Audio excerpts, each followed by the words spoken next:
Good evening and welcome to the Whiskey Lovers Society with me, Gert Retief, and tonight we are looking at 5 whiskies that in my humble opinion is absolutely ridiculous. It's crazy, it's unaffordable, and I was wondering how many people are actually buying these whiskies to drink.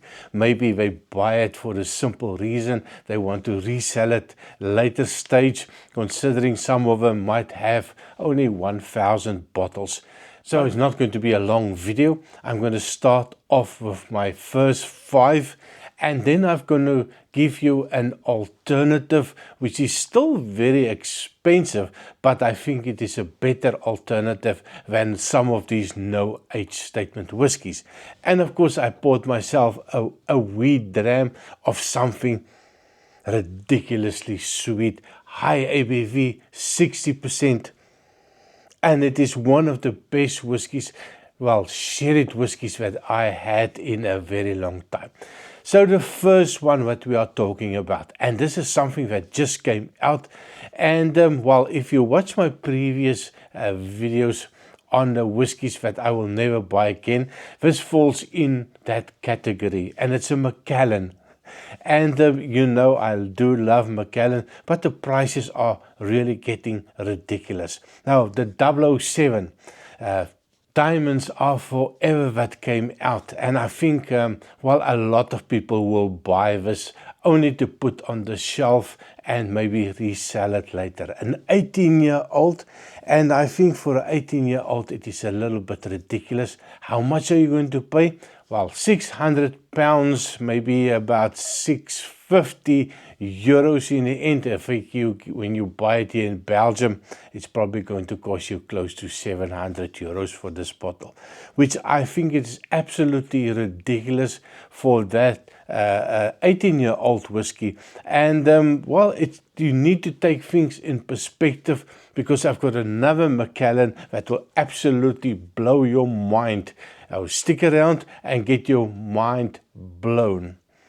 So definitely Macallan, I'm sorry, but for an 18-year-old it is a little bit crazy, and definitely not going to be in my basket soon. The next one on my list, and I think this is the cheapest one, but it's still a ridiculously priced, it's the Miyagikyo Japanese whiskey, 10-year-old, and they cost around 145 euros or pounds for this bottle, which I think is absolutely ridiculous. If you look at Japanese whiskey, for some reason they think they are super special, and people, well, I presume people are paying it because they keep on charging a ridiculous amount for the Japanese whiskey. So Miyagikyo, 10-year-old, 145. I'm sorry, there's no way that I will be paying for that. Now the next one on the list, the second Macallan, Distilled Your World. And while I was looking at it, a no age statement whiskey. Well, it shows a no age statement whiskey. 10,000 pounds for that bottle. Maybe here 11,000 euros in Belgium, if you can find it.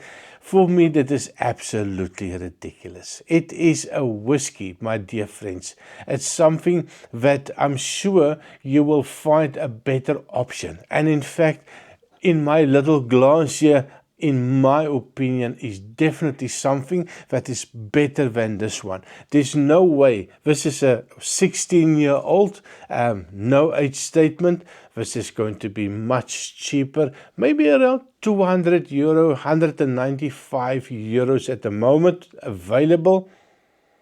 And the nose is absolutely fantastic. Just a wee sip, wet the whistle. Wow.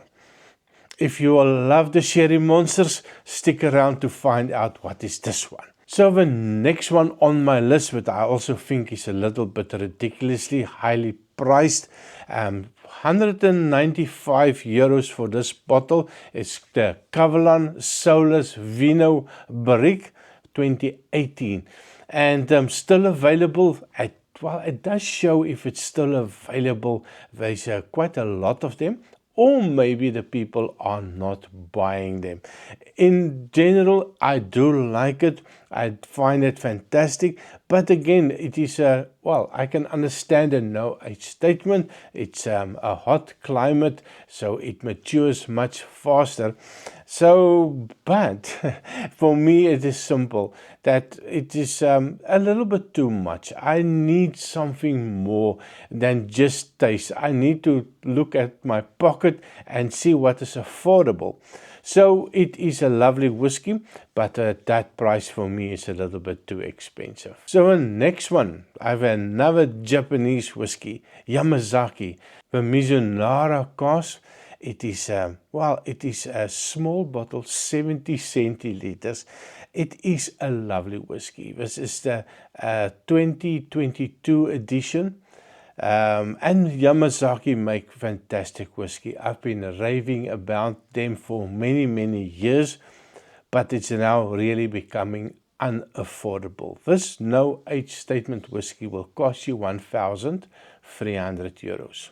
Now for me, I'm sorry, but that is just absolutely unbelievably expensive. And it's only bottled at 48% ABV. I can understand sometimes if it's high ABV, like the one in my glass, 60% ABV.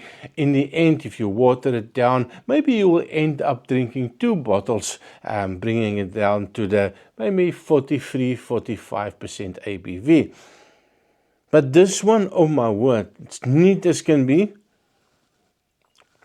Take very small sips and you'll be super surprised when that explosion of all that flavors and aromas come out and you think to yourself, this, my dear friends, is the whiskey of the year for me. This brings me to, well, maybe 1 or 2 whiskeys that I would recommend rather than spending your money, that lot of money on those whiskeys that are super expensive. And sometimes I do think it's about the name and definitely not about what is in the bottle. Putting something in a huge box with all the trimmings around it, for me that does not make sense. I'm not drinking the frills, I'm drinking the contents. And then once you've taken it out of the box, and there's metal boxes, wooden boxes, what do you do with them? It goes somewhere and covered with dust after a couple of years. Eventually it goes to the dustbin. So you're throwing away a lot of money that is useless for you in the end, because we are only interested in the whiskey. So the next one that I was thinking about, 2 of them, whiskies that I would recommend. A 22-year-old Glen Grant. This is a signatory vintage whiskey. And well, they do know how to make sometimes a mediocre whiskey. They can elevate it to something that's really good. So have a look at the vintage signatory. It is an independent bottle company that makes whiskey and matures whiskey to an extent that it is fantastic. Now, I only had a couple of sips of this some time ago, a wee sip of it, and it was absolutely fantastic and something that I could recommend. 270 euros for this bottle. It is expensive, but it is at least a 22-year-old considering the previous whiskies that I would just discuss, which is much more expensive than a 22-year-old. That brings me to what is in a glass. Let me know in a comment. Do you know what I'm talking about? I'm sure a lot of people know that I'm a big sherry head and I love a sweet whiskey. And this one, of course, my friends, this is the fantastic whiskey, Glenfarclas 105, bottled at 60% ABV. Now, it is not super cheap. It is at least 16 years old, but compared to something else, 193, 195 euros for this bottle. Now, it's all about comparing whiskies. If you can go find a no-age statement whiskies and pay, well, at 10,000 euros for that bottle because of the name, or you can pay For a 16-year-old, 195 euros. But when I take this one at that high ABV,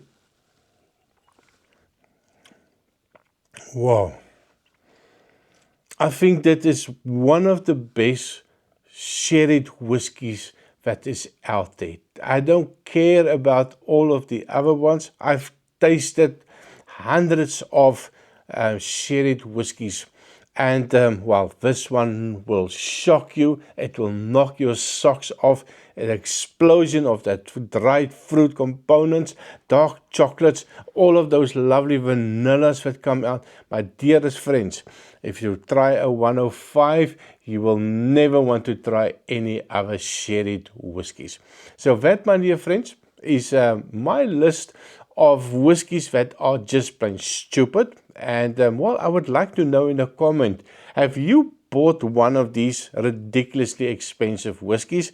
And of course, leave a comment, which one would you prefer as a cheaper alternative to these stupid little whiskies. Thank you very much for watching. Please remember to like, hype, share and subscribe, and I see you next time. Cheers.